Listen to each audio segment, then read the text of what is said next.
Good afternoon, welcome to good health. Piles, fistula, ఫిషెస్తో బాధపడుతున్నారా? వీటి వల్ల కలిగే అనారోగ్య సమస్యలేంటి? వీటికి హోమియోపతిలో ఎలాంటి ట్రీట్మెంట్ అందుబాటులో ఉందో తెలియజేయడానికి హోమికేర్ ఇంటర్నేషనల్ నుంచి డాక్టర్ జ్యోతి గారు ఉన్నారు. వారిని అడిగి మరిన్ని విషయాలు తెలుసుకుందాం. Hello doctor, good afternoon. అసలు అనోరెక్టల్ ప్రాబ్లమ్స్ రావడానికి రీజన్స్ ఏంటి? ఎందువల్ల ఈ ప్రాబ్లమ్స్ వస్తాయంటారు?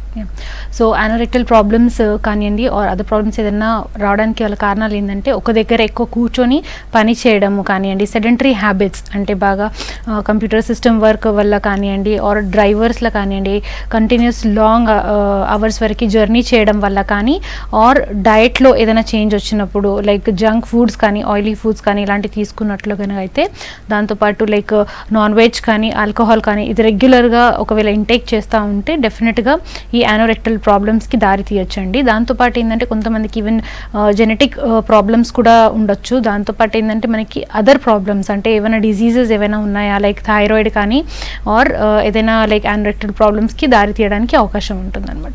ఓకే అండి, కాలర్ ఉన్నారు, మాట్లాడదాం. Hello hello madam. నమస్తే అండి, రవి గారు. మీ క్వశ్చన్ అడగండి. నమస్తే మేడం. నమస్తే అండి, చెప్పండి మీ సమస్య ఏంటో. మేడం, రీసెంట్లీ నాకు ఎక్స్టర్నల్ ఫైల్ వచ్చిందని చెప్పి ఎంఎస్ డాక్టర్ గారిని అడిగితే చెప్పారండి. ఓకేనండి, అది ఏమన్నా పర్మనెంట్ గా తగ్గే అవకాశం ఉందా? ఆయన వచ్చి అదేమన్నా పర్మనెంట్ గా తగ్గే అవకాశం ఉందా, లేదా మెడిసిన్స్ లేదంటే సర్జరీ ఒకటే అని చెప్పారు మేడం. ఓకేనండి. దీంతో పాటు మీకు మిగతా ఏమైనా ప్రాబ్లమ్స్ ఉన్నాయా, ఏమైనా ఇబ్బందులు ఉన్నాయా? వేరేం లేదు మేడం, వేరేం లేదు మేడం. బ్లీడింగ్ అవ్వడం కానివ్వండి ఆర్ దాంతోపాటు నొప్పి కానీ? ఎక్స్టర్నల్ ఫైల్ వచ్చే 1 month ముందు లైట్ గా చాలా తక్కువ బ్లీడ్ అయ్యేది కానండి, అది అసలు ఎక్కువగా ఏం లేదండి. అవునండి, ఓకే. సో డెఫినెట్గా ఈ ప్రాబ్లమ్ని మనము కంట్రోల్లోకి తెచ్చుకోవచ్చండి. ఇనిషియల్గా ఏంటంటే మీది ఒకవేళ సిమ్టమ్స్ ఏవైతే ఉంటాయి అంటే పెయిన్ కానివ్వండి, దాంతోపాటు బ్లీడింగ్ కానీ ఆర్ ఎక్స్టర్నల్ పైల్ మాస్ ఏదైతే ఉందో దాని సైజు అంటే కొంతమందికి ఏంటంటే ఎక్స్టర్నల్ పైల్ మాస్ అనేది బఠానీ గింజ అంతా ఉండొచ్చు. దాంతోపాటు బాగా ఎక్కువ దీనిలో గ్రేడ్స్ అనేటివి ఉంటాయి. సో గ్రేడ్ 3 ఉందా 4th ఉందా అనేది ఒకవేళ ఎగ్జామినేషన్ చేసిన తర్వాత డిసైడ్ అయిన తర్వాత ఆ మెడిసిన్ అనేది మీకు ఇస్తారండి. దాంతోపాటు మనకి సరైన డయట్ కానివ్వండి, ఆహారం కానివ్వండి, సో అన్ని టోటాలిటీ ఆఫ్ సిమ్టమ్స్ మీకు చూసి మీకు మెడిసిన్ అనేది ఇవ్వడం జరుగుతుందండి. ఒకసారి అయితే కన్సల్ట్ అవ్వండి. డెఫినెట్గా సర్జరీ అనేది మనం డెఫినెట్గా ఈ స్టేజ్లో కనుక అవాయిడ్ చేస్తే ప్రివెన్షన్గా ఉంటుందండి మెడిసిన్ తీసుకోవడం అనేది. ఓకే అండి, ఇప్పుడు పైల్స్ విషయానికి వస్తే ఇంటర్నల్ పైల్స్, ఎక్స్టర్నల్ పైల్స్ రెండు ఉంటాయి కదా. సో వీటి సిమ్టమ్స్ ఏ విధంగా తెలుస్తాయి? బయటకు తెలుస్తాయా పేషెంట్కి పైల్స్ వచ్చినాయి అని? సో మనకి పైల్స్ అంటే ముఖ్యంగా ఇక్కడ ఏంటంటే మలద్వారంలో ఏదైతే రక్తనాళాలు ఉంటాయో వాటికి వాపుకి గురవ్వడం అనేది ఈ కండిషన్ అని చెప్పుకోవచ్చు. సో వెయిన్స్ ఎంగార్జ్మెంట్ కానివ్వండి ఆర్ దీనికి మనం జనరల్గా ఏంటంటే హిమోరాయిడ్స్ అని కూడా అంటుంటాము. సో ఇలాంటి కండిషన్స్లో ఎక్కువ రోజుల వరకు ఒకవేళ కాన్స్టిపేషన్ అంటే మలబద్ధకం ప్రాబ్లం ఉన్న వాళ్ళకి ఇలాంటి ప్రాబ్లమ్స్ అనేది కామన్గా చూస్తుంటామండి. దాంతోపాటు మిగతా ఏదైనా డిసీజెస్లో అంటే థైరాయిడ్ కానివ్వండి, బ్లడ్ ప్రెషర్ కానివ్వండి or any other systemic diseases ఏవైనా ఉన్నా కూడా వీళ్ళకి ఏంటంటే కాన్స్టిపేషన్ అనేది ఒక సిమ్టమ్ అని ఉండొచ్చు. సో కంటిన్యూస్గా వీళ్ళకి మోషన్ ప్రాబ్లం రావడం వల్ల మనకి డిఫరెంట్ గ్రేడ్స్ అనేవి మనం పైల్స్లో చూసుకోవచ్చండి. సో ఫస్ట్ గ్రేడ్ అనేది ఏంటంటే మనకి జనరల్గా పెయిన్ అనేది అంటే కాన్స్టిపేషన్తో పాటు లైట్గా నొప్పి ఉండడము, మోషన్ వెళ్ళేటప్పటికి నొప్పి ఉండడం అనేది కామన్గా చూస్తుంటాము. అదే సెకండ్ గ్రేడ్ అయితే కొంచెం పెయిన్తో పాటు బ్లీడింగ్ రావడం అండి. So this is second grade. Third గ్రేడ్లో ఏంటంటే మాస్ లాగా బయటికి ఏర్పడము, మాస్తో పాటు కొంతమందికి పెయిన్ ఉండొచ్చు, ఉండకపోవచ్చు, అండ్ దాంతోపాటు బ్లీడింగ్ అనేది కూడా కామన్గా చూసుకోవచ్చు అండి. అండ్ వేళ్ళతో నొక్కితే డెఫినెట్గా అది మళ్ళీ లోపలికి వెళ్ళే అవకాశం ఉంటుంది. సో ఫోర్త్ గ్రేడ్లో ఏంటంటే పైల్ మాస్ అనేది బాగా ఎక్కువగా ఉండడము, అది అలానే కాన్స్టెంట్గా నొక్కినా కూడా లోపలికి వెళ్ళకుండా బయటనే ఉండడము, దాంతోపాటు బ్లీడింగ్ అవ్వడము. సో ఇలాంటి డిఫరెంట్ ఏవైతే లాస్ట్ స్టేజ్లో ఉంటాయండి కాంప్లికేషన్స్ ఏవైతే ఉంటాయో మోస్ట్లీ గ్రేడ్ 4th ఉంటాయండి. ఓకే అండి, కాలర్ ఉన్నారు, మాట్లాడదాం. హలో హలో లక్ష్మణ్ గారు, మీ క్వశ్చన్ అడగండి. అవునండి, ఇప్పుడు నేను ఫిస్టులా గురించి అడగడానికి చేశానండి. ఓకే అండి, చెప్పండి. డాక్టర్ గారు, ఇప్పుడు నాకు ఫిస్టులా ఒక రోజు ఇట్లా ప్రయాణం మీరు చెప్పినట్టుగా దారిలో ఏదో ఫుడ్ తినటం వల్ల వచ్చింది. ఓకేనండి. అయితే ఒక 6 నెలలు ఇబ్బంది పెట్టి దాని అంతా తగ్గిపోయిందండి. ఇప్పుడు ఓకే, ఏ మందు వాడలేదు. మళ్ళీ అసలు మందు అవసరమా లేక దానికి తగ్గిపోయింది కాబట్టి ఇబ్బంది లేదంటారా? డెఫినెట్గా అండి. ఫిస్టులా అనేది ఏంటంటే మనకి మలద్వారంలో చుట్టుపక్కన ఎక్కడైనా చిన్న పింపుల్ లాగా ఏర్పడడం అండి. దాని తర్వాత ఏంటంటే ఆ పింపుల్ ఏదైతే ఉందో అది మళ్ళీ ట్రాక్లో ఒక ఫామ్ అవుతుందండి. అందులో నుంచి పస్ రావడము, కానీ కొంతమందికి ఈవెన్ బ్లడ్ రావడము, ఇంకా సివియర్గా బాగా అఫెక్ట్ అయితే దాంతోపాటు చలి, జ్వరము ఆర్ మిగతా ఏదైతే సిస్టమిక్ సింటమ్స్ ఉంటాయో అవి చూసుకోవచ్చండి. సో ఇనీషియల్గా ఏంటంటే ఈ ప్రాబ్లం వచ్చిన వాళ్ళకి అప్పటికే నయం అయిపోతుంది, తగ్గిపోతుంది కొంతమందికి, కానీ మళ్ళీ వచ్చే ఛాన్సెస్ ఎక్కువగా ఉంటాయండి. సో డెఫినెట్గా హోమియోపతిలో ఏంటంటే వీటికి కాన్స్టిట్యూషనల్ అంటే జీనోమ్ థెరపీ అనేది అవైలబుల్గా ఉంటుంది. సో దట్ ఆ ప్రాబ్లం అనేది ప్రెజెంట్ ఉన్నదా లేదా చూసుకుంటూ మీకు మళ్ళీ రాకుండా ఉండడానికి కూడా మెడిసిన్స్ అనేది హెల్ప్ చేస్తాయండి. డెఫినెట్గా మీరైతే ఒకసారి మీ నియరెస్ట్ హోమియోకేర్ ఇంటర్నేషనల్ బ్రాంచ్ ఏవైతే ఉన్నాయో అక్కడ కన్సల్ట్ అవ్వండి. అలాంటి సిమ్టమ్స్ ఏమైనా ఉన్నాయా లేదా చూసుకుంటూ మీకు ఎగ్జామినేషన్ చేసిన తర్వాత మెడిసిన్ అనేది ఇవ్వడం జరుగుతుందండి. ఓకే అండి, నెక్స్ట్ కాల్ తీసుకుందాం. హలో హలో విశ్వనాథ్ గారు, మీ క్వశ్చన్ అడగండి. మేడం. హలో చెప్పండి. మేడం నాకు ఫైల్ స్టార్ట్ అయినాయి 1 month అయింది మేడం. ఓకేనండి. అయితే చిన్నగా మన మలద్వారంలో చిన్నగా బొడిపెళ్ళకి వచ్చింది స్టేజ్ వంటిది. ఓకేనండి. అయితే ప్రెసెంట్ ఫుడ్ ఎలా తీసుకోవాలి మేడం? దానికి పర్మనెంట్ గా సొల్యూషన్ ఏమైనా ఉందా? అవునండి, డెఫినెట్గా ఉందండి. మీ ఏజ్ ఎంత ఇప్పుడు? నా ఏజ్ వచ్చేసి 25 మేడం. నేను ఫీల్డ్ లో వర్క్ చేస్తుంటా. తినక అది వచ్చినట్టుంది. ఓకే, దీంతో పాటు ఇంకా వేరే ప్రాబ్లమ్స్ ఏమైనా ఉన్నాయండి? మోషన్ కి వెళ్ళేటప్పుడు పెయిన్ కానీ ఎలాంటివి లేవు మేడం. ఓకే, సో ఇనీషియల్గా ఏంటంటే 1 month అయిందని అంటున్నారు. సో చిన్న ప్రాబ్లం అనేది ఎలా అంటే మలబద్ధకం, అంటే కాన్స్టిపేషన్ ఒకవేళ కంటిన్యూస్గా 1 month కానీ 2 months వరకు ఉండడం వల్ల దాంతోపాటు ఇలాంటి ఏదైతే బఠానీ గింజంత ఏదైతే స్వెల్లింగ్ ఉందో అది కనిపించడము, దాంతోపాటు కొంతమందికి ఈవెన్ బ్లీడింగ్ అనేది కూడా కనిపిస్తుంది. సో ఇలాంటి సిమ్టమ్స్ వచ్చినప్పుడు కొంచెం డయట్లో కనుక జాగ్రత్తలు తీసుకున్నట్టయితే డెఫినెట్గా ఏదైతే ఆయిలీ కానీ జంక్ ఫుడ్ కానీ ఆర్ ఈవెన్ ప్రిజర్వేటివ్స్ అంటే నిల్వ ఉండే పదార్థాలు ఏవైతే ఉంటాయో లైక్ పచ్చళ్ళు కానివ్వండి, సో అలాంటివి కొంచెం తక్కువ తీసుకున్నట్లయితే వాటర్ ఇంటేక్ అంటే వాటర్ ఏదైతే ఉంటుందో minimum 3 to 5 liters per day ఒకవేళ తీసుకున్నట్లయితే అండ్ డైలీ ఎక్సర్సైజ్ అంటే నడక, వాకింగ్ కానివ్వండి, జాగింగ్ కానీ ఎలాంటి అయినా లైక్ ఎక్సర్సైజ్ చేస్తూ డెఫినెట్గా ఈ ప్రాబ్లమ్ని మనం మేనేజ్ చేసుకోవచ్చండి. దాంతోపాటు ఒకవేళ అవును డయట్ కూడా సరిగా తీసుకుంటున్నారు బట్ స్టిల్ ప్రాబ్లం అలానే పర్సిస్ట్ అవుతుంది ఆర్ 50% అనేది ఇంప్రూవ్మెంట్ ఉంది అన్నప్పుడు డెఫినెట్గా దీనికి ఏంటంటే మెడిసిన్ హెల్ప్ తీసుకోవాల్సి ఉంటుంది. మెడిసిన్ అనేది మీకు మీ ప్రాబ్లమ్ని బట్టి అంటే ఆ ప్రాబ్లం ఎంతవరకు ఉంది, దాంతోపాటు సిమ్టమ్స్ ఎలా ఉన్నాయి అవన్నీ చూసుకుంటూ మీకు మెడిసిన్ ఇవ్వడం జరుగుతుందండి. ఒకసారి అయితే కన్సల్ట్ అవ్వండి. ఓకే అండి, అనరెక్టల్ ప్రాబ్లమ్స్ అసలు ఏజ్ వాళ్ళకి ఎక్కువగా వస్తాయి, ఏజ్ ఫ్యాక్టర్ ఏమైనా ఉంటుందా? అలాగే సో జనరల్గా ఏంటంటే ఈ ప్రాబ్లం అనేది కాన్స్టిపేషన్ అనేది చిన్న పిల్లల్లో చాలా రేర్గా ఉంటుంది.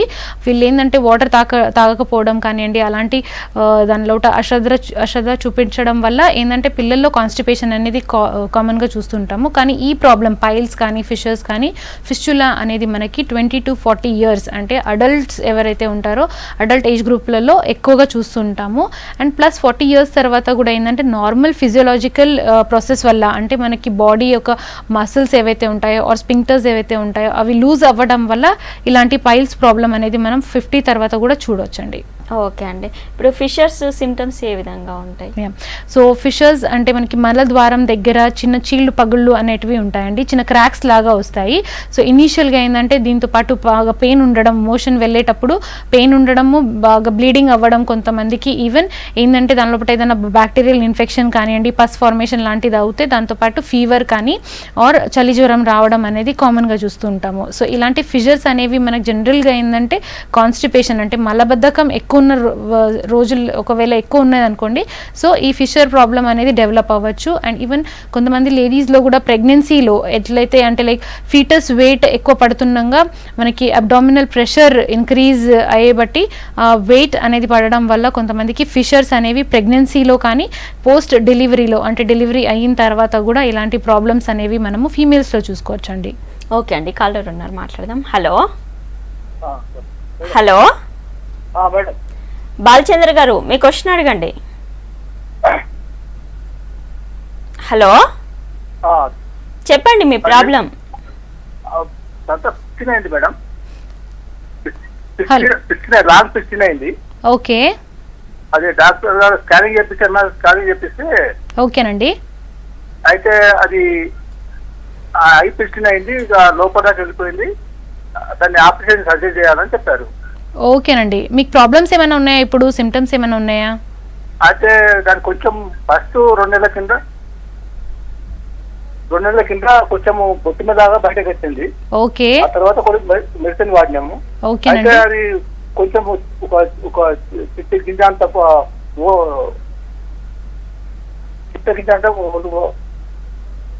ఉండయింది. ఓకేనండి. అప్పుడప్పుడు అదొకటి కాతుండే. ఓకే. అయితే మొన్న ఒక డాక్టర్ దగ్గరికి వస్తే ఇతర ఆపరేషన్ చేయించాలని చెప్పారు. ఓకే. అయితే ఆపరేషన్ సర్జరీ చేయించాను. ఓకే. అయితే దాన్ని దానిపిస్తుందంటే వెండిపూస కిందికి వెళ్ళి లోపలికి వెళ్ళిపోయిందని చెప్పారు. ఓకేనండి. ఓకే. మిగతా ఏమైనా ప్రాబ్లమ్స్ ఉన్నాయండి దీంతో పాటు? ఇంకా అంటే లైక్ మోషన్ బాగా టైట్ రావడం కానీ పస్ డిశ్చార్జ్ రావడం అనేది ఉందండి? అదేం లేవు. ఓకే. ఓకేనండి. సో ఎలా అంటే ఫిస్చులా ప్రాబ్లం అనేది ఒకసారి వచ్చినప్పుడు ఏంటంటే మళ్ళీ రిలాప్స్ అయ్యే కండిషన్స్ అనేవి చూస్తుంటామండి. మనకి ఒకసారి వచ్చినప్పుడు డెఫినెట్గా దానికి ఎన్నోసార్లు సర్జరీస్ అనేది జరగడం వల్ల కూడా మళ్ళీ రిపీట్ అయ్యే ఛాన్సెస్ ఎక్కువగా ఉంటుంది. ఇదేంటంటే ఒక ఇన్ఫెక్టెడ్ టనల్ అని చెప్పుకోవచ్చు. సో ఒక చిన్న పింపుల్ లాగా స్టార్ట్ అయ్యి అది ఏంటంటే స్కిన్ లేయర్స్ డీప్ లేయర్స్లోకి ఫామ్ అవుతూ ఒక టనల్ లాగా అందులో నుంచి పస్ డిశ్చార్జ్ అనేది, దాంతోపాటు కొంతమందికి బ్లీడింగ్ అనేది, ఈవెన్ ఫీవర్ అనేది కూడా రావచ్చండి. సో ఈ టనల్ అనేది బాగా ఎక్కువ ఇంకా స్ప్రెడ్ అయినది అని అంటున్నారు మీరు. సో దాంతోపాటు స్కానింగ్ అవన్నీ చేయించుకుని అంటున్నారు. ఒకసారి అయితే మీ ప్రీవియస్ రిపోర్ట్స్ ఏవైతే ఉన్నాయో తీసుకొని రండి. డెఫినెట్గా సిమ్టమ్స్ అనేవి ఎంత సివియర్గా ఉన్నాయి దాన్ని బట్టి మీకు మెడిసిన్ అనేది ఇవ్వడం జరుగుతుందండి. డెఫినెట్గా ఇలాంటి కండిషన్స్కి సర్జరీ అనేది కూడా మనము అవాయిడ్ చేసుకోవచ్చు అండి. బికాజ్ ఏంటంటే సర్జరికల్ కండిషన్స్ తర్వాత కూడా కొన్నిసార్లకి కొంతమందికి మళ్ళీ వచ్చే ఛాన్సెస్ ఉంటాయి. సో ఇలాంటి కేసెస్లో ఏంటంటే వాళ్ళ శరీర తత్వాన్ని బట్టి వీళ్ళకి మంచి ఆహారం ఏదైతే తీసుకోవాలో డైట్ పరంగా అవన్నీ ఇన్స్ట్రక్షన్స్ ఇస్తూ మెడికేషన్ అనేది ఇవ్వడం జరుగుతుందండి. ఒకసారి అయితే మీ రిపోర్ట్స్ ఒకసారి తీసుకొని మీ నియరెస్ట్ హోమికేర్ ఇంటర్నేషనల్ బ్రాంచ్కి కన్సల్ట్ అవ్వండి. ఓకే అండి. నెక్స్ట్ కాల్ తీసుకుందాం. హలో. హలో శ్రీనివాస్ గారు, మీ ప్రాబ్లం చెప్పండి. మేడం, నాకు ఒక 1 year నుంచి వెళ్ళి ఫిషర్ ప్రాబ్లం ఉందండి. ఓకే. హలో. అయితే మరి మీ హోమియోపతి యూజ్ చేస్తున్నాండి. ఓకేనండి. తగ్గిపోయింది ఆల్రెడీ, మోషన్ కూడా ఫ్రీనే అవుతుంది. కానీ వాడి స్కిన్ కొంచెం వాపు వచ్చిందండి, ఆ స్కిన్ పోతలేదు నేను. ఓకేనండి. సో అందులో నుంచి డిశ్చార్జ్ కానీ వాటర్ లాగా ఏమైనా కారడం, బ్లడ్ రావడం అనేది ఉందా అండి?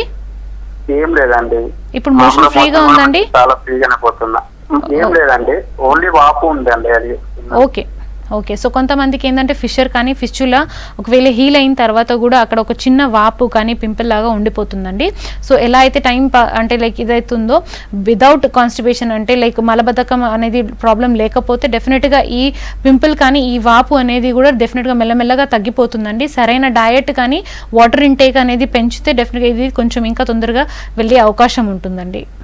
ఓకే అండి. ఇప్పుడు ఇన్వెస్టిగేషన్స్ ఏం చేయించుకోవాలి? ఈ యానరెక్టల్ ప్రాబ్లమ్స్ ఉన్నాయని ఎలా డయాగ్నోస్ అవుతుంది? సో ఇనీషియల్గా ఏంటంటే మనకి సిమ్టమ్ వైజ్ మనకు ఫస్ట్ ఏంటంటే బ్లీడింగ్ ఉందా లేదా, దాంతోపాటు పెయిన్ ఉందా లేదా అనేది, ఆర్ ఏదైనా మాస్ లాంటిది ఏదైనా ప్రొట్రూడ్ అవుతుందా లేదా అనేది పేషెంట్ హిస్టరీలోనే తెలుస్తుంది. సో ఇనీషియల్గా ఏంటంటే మనకి ఎగ్జామినేషన్ ద్వారా తెలుస్తుంది వెదర్ పైల్ మాస్ అనేది ఎంత గ్రేడ్లో ఉంది అనేది, ఎంత స్టేజ్లో ఉంది అనేది, ఆర్ ఈవెన్ ఫిస్చర్స్ కూడా ఎంతవరకు ఎఫెక్ట్ అయినాయి అనేది మనకి ఇనీషియల్గా తెలుస్తుంది. దాంతోపాటు మనకి ఏంటంటే నార్మల్ బేసిక్ టెస్ట్ ఏవైతే ఉంటాయో లైక్ సిబిపి కానివ్వండి విత్ ఈఎస్ఆర్, ఎలాంటి ఇన్ఫెక్షన్స్ ఏమైనా ఉన్నాయా, ఎందుకంటే ఫిస్చులా ప్రాబ్లంలో కొన్నిసార్లు సిస్టమిక్ ఇన్ఫెక్షన్స్ అయ్యి వాళ్ళకి ఫీవర్ కానీ చలి జ్వరం అనేది మళ్ళీ రావడం అనేది చూస్తూ ఉంటాము. So complete blood picture with ESR and దాంతోపాటు మనకి సిగ్మోయిడోస్కోపీ కానీ రెక్టల్స్కోపీ కానీ అలాంటి ఎగ్జామినేషన్ ద్వారా డెఫినెట్గా తెలుస్తుందండి వెదర్ ప్రాబ్లం అనేది ఎంతవరకు ఎఫెక్ట్ అవుతుంది దాన్ని. ఓకే అండి. కాలర్ ఉన్నారు, మాట్లాడదాం. హలో.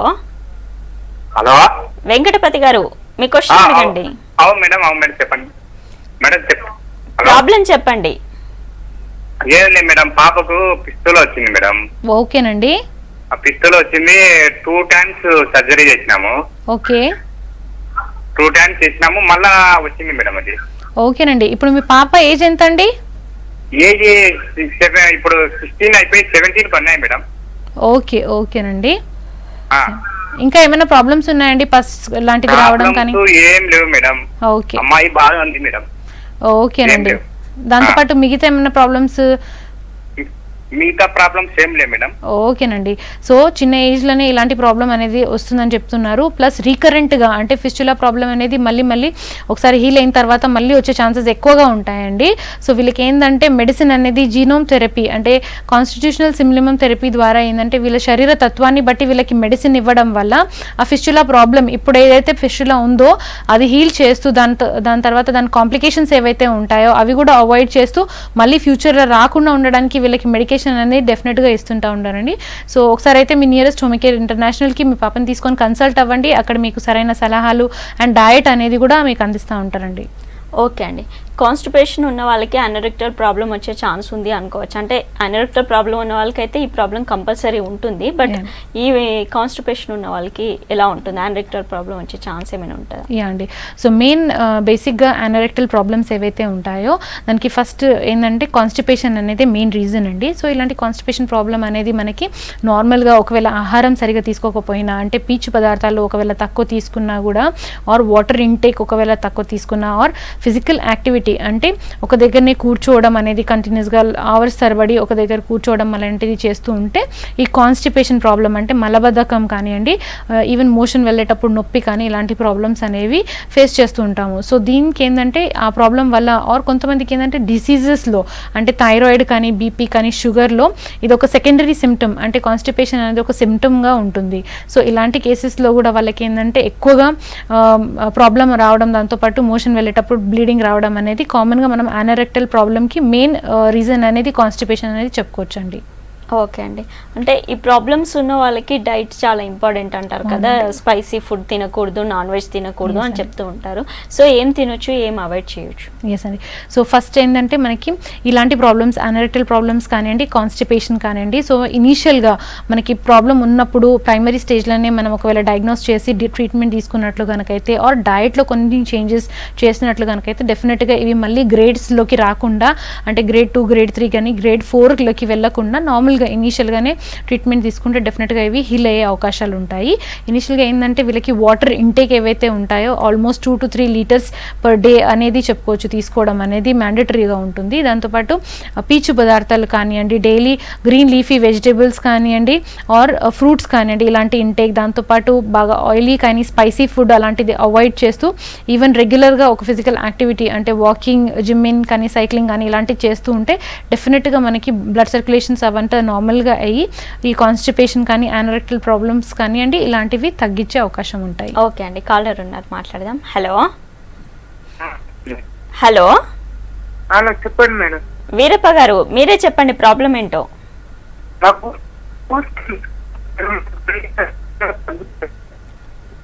మీ రైట్ ఇప్పుడు అనరెక్టల్ ప్రాబ్లమ్స్ ఉన్న వాళ్ళు మళ్ళీ రిపీట్ అయ్యే ఛాన్స్ ఉంది అని అంటుంటారు. సర్జరీ చేయించుకున్న అలోపతి వాడినా కూడా ప్రాబ్లం రిపీట్ అవుతుంటుంది. సో ఎందుకు ఇది ప్రాబ్లం రిపీట్ అవుతుంది? సర్జరీ అనేది సేఫ్ కాదంటారా దీనికి?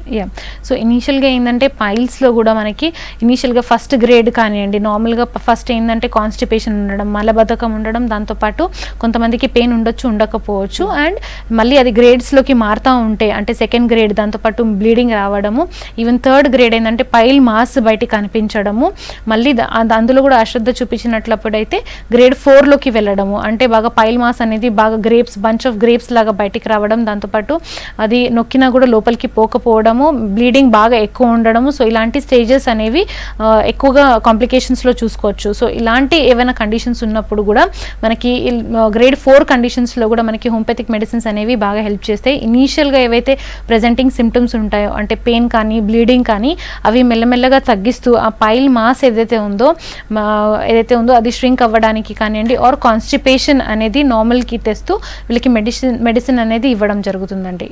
ఓకే అండి. అనరెక్టల్ ప్రాబ్లమ్స్ ఉన్న వాళ్ళకి ఫర్ ఎగ్జాంపుల్ పైల్స్ ఉన్నాయనుకోండి ఫిషర్స్ కానీ పిస్తులా కానీ వాళ్ళకి వచ్చే ఛాన్స్ ఉంటుందా? అంటే ఒక ప్రాబ్లం ఉన్న వాళ్ళకి మిగతా రెండు కూడా వచ్చే ఛాన్స్ ఏమైనా ఉంటుందా? అండి. సో పైల్స్ అనేది టోటల్గా డిఫరెంట్ ఉంటుంది. కాన్స్టిపేషన్ వల్ల వచ్చే ప్రాబ్లం ఇది అంటే అబ్డామినల్ ప్రెషర్ కానీ మక్కడం వల్ల ఈ ప్రాబ్లం అనేది కామన్గా చూస్తూ ఉంటామండి. ఫిషర్స్ అనేది కూడా దానికి రిలేటెడే ఉంటుంది.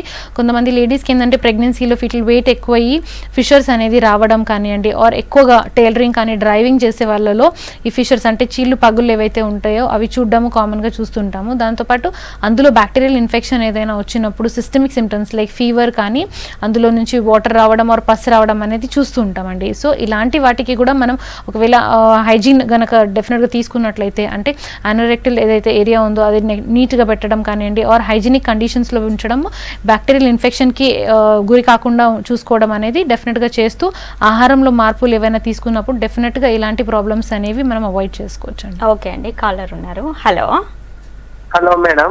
ఈశ్వర్ గారు, ప్రాబ్లం చెప్పండి.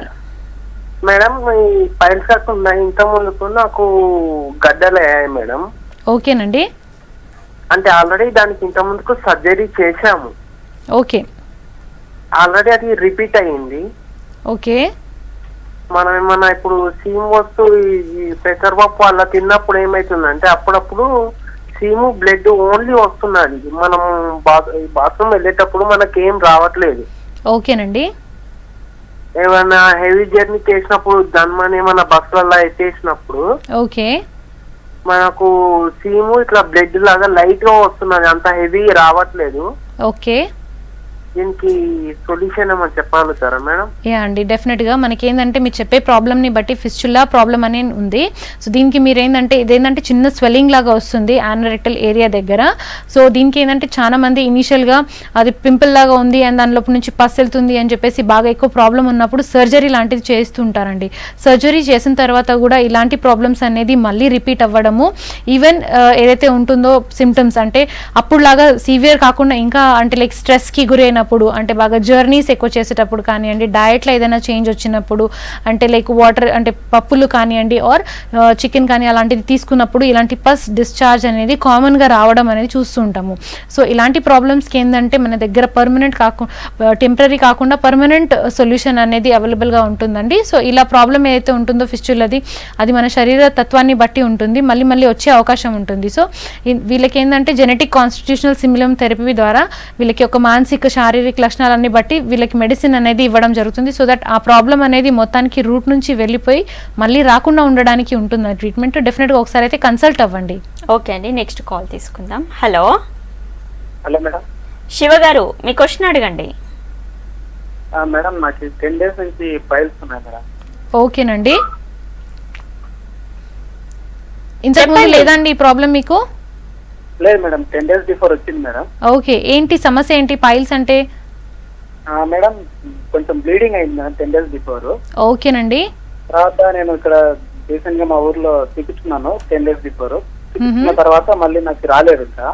ఓకే. మళ్ళీ 2 days నుంచి మళ్ళీ వస్తుంది. ఇప్పుడు బ్లీడింగ్ రావట్లేదు, బట్ అయితే నొప్పిగా ఎక్కువ ఉంది, పెయిన్ ఎక్కువ. నొప్పి అండ్ పెయిన్ ఎక్కువగా ఉందండి.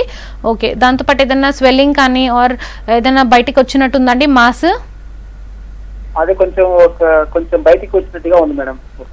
ఓకేనండి. సో ఇదేంటంటే ఇనీషియల్గా 10 days నుంచే ఉంది ప్రాబ్లం అని అంటున్నారు. సో ఇనీషియల్గా ఈ స్టేజ్లో కనుక మీరు ట్రీట్మెంట్ తీసుకున్నట్లయితే డెఫినెట్గా ఇవి మళ్ళీ ఇంకా గ్రేడ్స్లోకి వెళ్లకుండా మీకు అక్కడ నుంచి ఆ ట్రీట్మెంట్ అనేది స్టార్ట్ చేస్తూ ఆ ప్రాబ్లం ఏదైతే ఉందో లైక్ పెయిన్ కానివ్వండి, కొంతమందికి పెయిన్ దాంతోపాటు బ్లీడింగ్ అవ్వడము, ఇనీషియల్గా మళ్ళీ డైట్లో ఏదైనా చేంజెస్ వచ్చినప్పుడు మళ్ళీ పెయిన్ కానీ బ్లీడింగ్ అనేది కామన్గా చూస్తూ ఉంటామండి.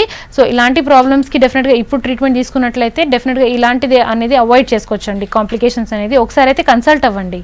ఓకే అండి, ఇప్పుడు అనరెక్టల్ ప్రాబ్లమ్స్ అయితే కంపల్సరీ సర్జరీ చేసినా వేరే అలోపతి అయినా కూడా రిపీట్ అవుతుంది అంటారు కదా, మరి హోమియోపతిలో ట్రీట్మెంట్ ఏముంటుంది? పర్మనెంట్గా సొల్యూషన్ ఉంటుందా, రిపీట్ అవ్వకుండా ఉంటుందా? యా అండి.